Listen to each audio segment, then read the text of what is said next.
Good evening, my friends. Good evening and welcome to this thing of ours. I hope you had a splendid day. Mrs. L and I had a most glorious day today.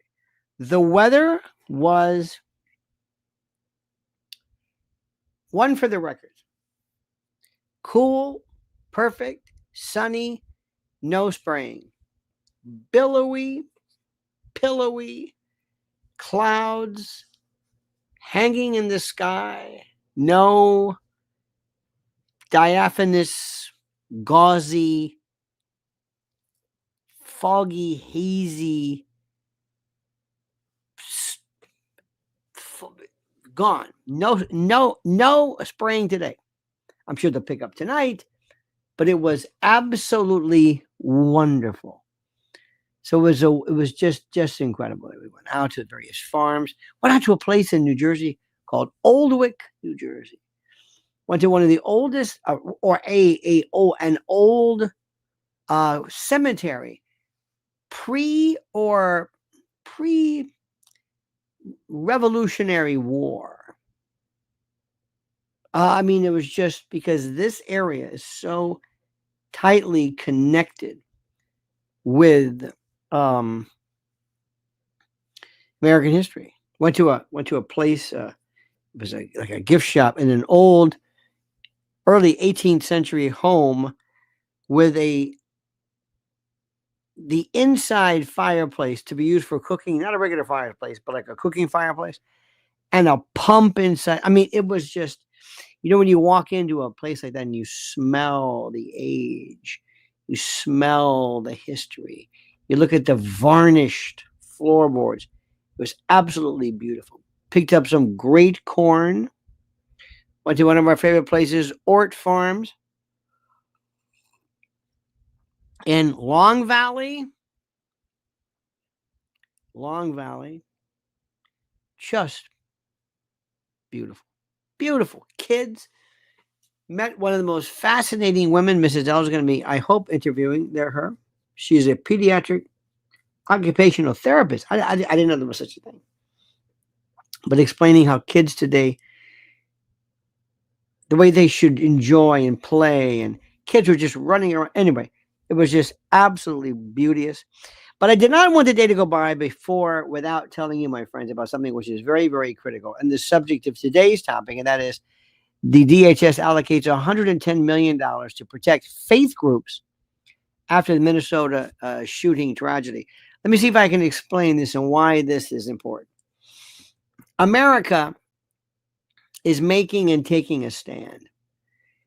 And after the heartbreaking mass shooting at a Minnesota Catholic church, where the unthinkable happened, inside a place of prayer, a place of worship, our nation, I hope, is finally sending the right message. We will not be held hostage by fear any longer. We will not allow our houses of worship to become hunting grounds. And under the blessed leadership of President Donald Trump and Secretary Kristi Noem, we are fighting back. So this week, dear friends, the Department of Homeland Security made the following announcement. They announced a sweeping $110 million commitment, which is a drop in the bucket, to protecting faith-based organizations across the country. Not someday, not maybe, now. That money will go directly into fortifying 600 churches, schools, synagogues, and community centers. And it's only the beginning. Cameras, gates, lighting, access control, alarms, training, real, solid, tangible, actual protection. Not platitudes, not let's just talk about it, but the real thing. And why does this matter? Because if a church isn't safe, America isn't America. If a parishioner can't kneel in prayer in a house of worship, whatever the house of worship is, without wondering who's coming through the door, then our most sacred freedom is nothing but words on paper. It's a parchment right, as we used to say, and it's incredible. integral, I should say, to the First Amendment. So that's why this initiative is so powerful. It's not just funding. It's a declaration. It's a declaration. America is done being pushed around by madmen, by terrorists, by haters of faith. And for far too long, my dear friends, for far too long, we've been told to tolerate the intolerable, shrug our shoulders after each attack, accept the new normal of violence in our schools and churches, and just say, oh, well, what the hey, right? The elites call it progress. I call it surrender. No more. But this administration isn't surrendering. This administration is standing tall, as are we and as are you. It is that simple. So the Minnesota shooting was a turning point. A former student twisted with hate, twisted and contorted by this confused lunacy as to gender and whatever, among so many others who make a predominant faction of those individuals who are themselves involved with this. Twisted with hate, he walked into a Catholic church mass and tried to destroy a community. 2 lives were lost. Others were wounded. Parents and children traumatized forever. Authorities are investigating links to domestic terrorism, but let's call it what it was. What it was an attack on faith, an attack on freedom, an attack on, I say this again, America. You think that's exaggerated? You think I'm going over too much? Then think again. And that's why the response had to be more than words. We're not lighting candles and walking away and saying, the usual stuff. We're not sending our thoughts and prayers. Our thoughts and prayers while doing nothing but thinking and praying. We are protecting those prayers with steel, with vigilance, with armed security, if necessary. We're saying, not here. Nope, not in America. Not to our people. So Secretary Noem said, and this is important, said it thusly, and I quote, instead of funding climate initiatives or political projects, we're protecting American communities, especially, she said, especially where people gather in prayer. Exactly. The contrast couldn't be clearer. Under Biden, billions wasted on foreign wars and climate gimmicks. That nonsense. Remember that one? Under Trump, $110 million. A drop in the bucket. And I hope it's just the beginning to defend our churches and then soon our schools. Under Biden, there were lectures about gas stoves. Remember that? Under Trump, armed guards at the parish gate. Does this make sense? This is America fighting back, my friends. This is America saying we will not let our children's schools become targets. We will not let our places of worship become kill zones. We will not be held hostage. Repeat, we will not be held hostage by lunatics who want us to live in fear. It's that simple. And make no mistake, my friend, make no mistake. This isn't just about Catholic schools. Oh, no. This is about every single American who values the right to worship freely. The First Amendment, dear patriot, the First Amendment is meaningless if it can't be exercised safely. I mean, think about it. What good is religious liberty, the First Amendment, the Free Exercise Clause and the Establishment Clause, if churches burn and congregants bleed? Freedom of worship, freedom of religion, freedom of faith without security is a hollow promise. It means nothing. This initiative makes that promise real, thanks to this great president, Donald John Trump. And let's not forget something. Democrats didn't just ignore these threats. They actually smeared the faithful. They mocked you. They laughed at you. Remember the FBI memo that labeled traditional Catholics as potential extremists? Remember that one? While Biden's DOJ was spying on parishioners. Remember that one? You see, the real extremists here, the real extremists were plotting attacks. They were burning churches. They were terrorizing communities. The very people under threat were the ones, my dear friends, were the ones the regime was targeting. That ends now. It's over. It's done. It's finished. Wake up. Now, under President Donald John Trump and Kristi Noem, we are reversing the narrative. The faithful are not the problem.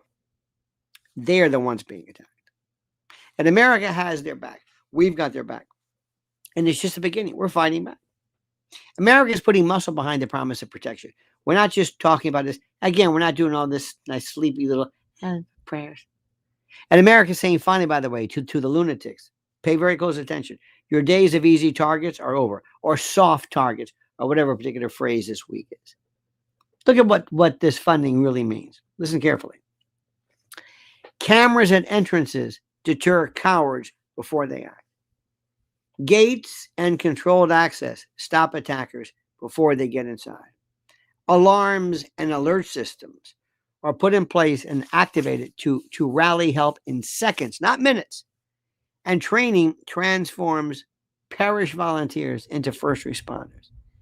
So remember, this isn't symbolic. This is life-saving. This is the difference between massacre and miracle. Big difference. And here's the point. Here's the big point, the huge point, the most salient point. America is refusing to take this nonsense anymore. We've had it. We're done. Who's with me on this one? Who's with me on this one? We've had it. We are done watching communities get slaughtered while politicians wring their hands like, oh my God, what are we going to do? We're done watching families bury their children. Period.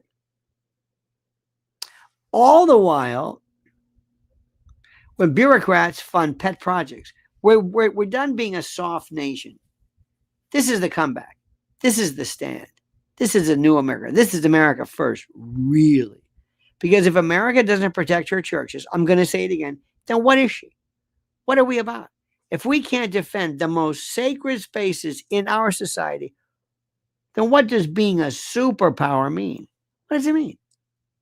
The soul of a nation, the essence, the gravamen, so to speak, of a nation, isn't measured by GDP or stock markets. I mean, that's nice, but that's not it. It's measured by whether children can go to mass without fear of dying. Under Donald John Trump's leadership, that answer is yes. Ladies and gentlemen, my fellow patriots, listen to me. This is more than a grant program. This is a line in the sand. This is the beginning of a new America where we fight back. This is America saying we won't bow to fear. We will not abandon our faith. We will not let terrorists or maniacs, domestic or otherwise, dictate how we feel. We're not going to be held hostage the next time some drug addict dies of an overdose while in police custody. You see, the left wants you weak and divided and scared. Trump wants you strong and united and fearless. That's the difference. That's the America first difference. That's what everybody's talking about. So tonight, my friends, right now, as I join you and I thank you for gracing the portals of our minor, meager, just simple, humble show, while Biden wasted your tax dollars overseas, Trump is protecting your church at home.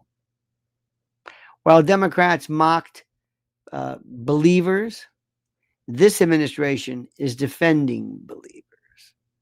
And while radicals tried to make faith dangerous, America is making faith powerful again. And that can only be done if you feel safe, if you are safe. So we're fighting back. We're not surrendering. And we're not retreating. And we are going to continue to protect our children and your families and you, defending our churches and standing tall as the greatest nation on earth. That's what I thought last time. That's what they always told me. Well, it's time to prove it. And let this message, my friend, please remember, send our work, send this to your friends. Let this message, by the way, encourage people to join us. Join the family, join the conspiratorium, join Lionel Nation, join us. And let this message ring from every steeple and every bell tower and every pew and every church and every temple and every mosque, everywhere. We are America. I can't say it enough. It's not just an expression. We are faithful. We are free, and we will not be held hostage. And I can't say this again. This goes all across every faith there is. We will not let this happen, my friend. And I think you know, and I know how important this is. And I think you know how critical it is. And it's also, when you see this, when you see the Democrats realize that what we're seeing right now is this movement by the Trump administration to take over not just necessarily churches and schools, but to go back and to involve itself in things such as, well, something as simple as, and this is important, something as simple as having schools protected, cities protected, the federalization of the National Guard, all these others, Muriel Bowser notwithstanding, Lori Bass notwithstanding. And I also mentioned, remember, Gavin Newsom notwithstanding. We don't care what they think. We're a terror. So who's with me? Who's with me? Who is with me? Seriously. It's important, my friends, that you understand how serious we are. This is not a joke. This is not a joke. This is one of the greatest things ever. And when all is said and done, this man and this presidency, this administration, will go down in history like nobody's ever seen before. And that's why it's so critical, so important, so absolutely necessary for you to be a part of this and join our movement and join this. And tell people about what we are doing, plain and simple. Does that make sense? I think it makes sense. Understand this? We are absolutely so incredibly important to this cause. And why? Because we're the people, by the way, who represent really what MAGA, or America First, is all about. Okay? That's all. Got this? I can't believe that we live in a country where schools cannot be, and I've already been through this very, very thoroughly, but the plans are very simple. How you have a very simple program of schools where they're just basically they're Fort Knox. One entrance in, one entrance out, no prop up. There's prop up alarms. We've already been through this. Why are we spending so many billions of dollars in other countries for what? And we're being held hostage. Let's let some of that Palantir genius from Peter Thiel go and look at and scour through hundreds of millions of pages of Facebook stuff and say, there's a guy, there's somebody. These people aren't hiding their message of destruction cryptically. They're saying it flat out. And Americans, for some reason, either are not reporting it or they are reporting it and nobody's doing anything about it. But maybe we can use AI programs to sift through all of us and to find out what's going on once and for all. It's absolutely critical. There is AI in particular can do so much to help us. Look at this new instance. I think I told you that Ian Carroll, the story about Ehud Barak, has hundreds of thousands of emails that have been removed, that have been released, hundreds of thousands of emails that we can never get through, that can be gone through and collated and sifted by using AI. Same thing can be done by going through after all, they've got access to it. Go through every single posting. And anybody who makes any kind of a threat, anything, the authorities are alerted. That's it. And I'm not talking about vague threats about this country sucks. I'm talking about people who say, I'm going to go into this school and exact this particular type of harm. Now, if that's problematic to you, if you don't like that, then I'm sorry. You're going to be really upset because we're going to start seeing these people. Look, they are surveilling us at a clip for no particular reason other than just trying to determine our political ideology. But you mean to tell me that we can't at the same time also sift to see if anybody's overtly threatening a school, children, our children? Come on. This is nonsense. And it's come to an end. It is over, my friend. What do you think? Are you with me? Good. Make sure, my friends, you follow Mrs. L at Lynn's Warriors. Make sure you follow us on our companion channel, Lionel Legal. And make sure you are subscribed here. Please, if for the first time you're watching us, subscribe to Lionel Nation. I will give you more information You will be so equipped. You will learn so much. And you'll be asking, why didn't I find this on cable news? And the answer is because they are, especially conservative platforms, these aren't conservative or shows based on conservative ideology. These are liberal corporations producing conservative content. It's almost like fast food news that they think will placate you. It's limited hangout stuff, and we're not going to put up with it. All right, my friends? So God bless America, and let's remember something. You don't have to be religious to care about this. I personally am irreligious. Doesn't matter to me, but the First Amendment matters to me. And I don't care about a subject or a particular subject matter merely because it affects me. It doesn't really matter. I'm not going to go into churches or synagogues. I'm never going to notice one way or the other. But I don't have to notice it for it to be affecting me, because if I am truly a patriot, if I am truly a member of this country, if I am truly a member of this organization, this wonderful constitutional republic that we call home, then I'm going to stand firm and back everybody who wants to enforce a particular right, even though it may not necessarily apply to me directly. All right? Does that make sense? Good. All right, dear friends, have a great and glorious day. Thank you so much for watching. Thank you so much. Be good to yourself today. Enjoy this beautiful, I hope your day was as beautiful as ours. We had so much fun. So in the meantime, my friend, remember these final words, this valedictory, this sayonara, this adios. The monkey's dead. The show's over. Sue you. Da-da.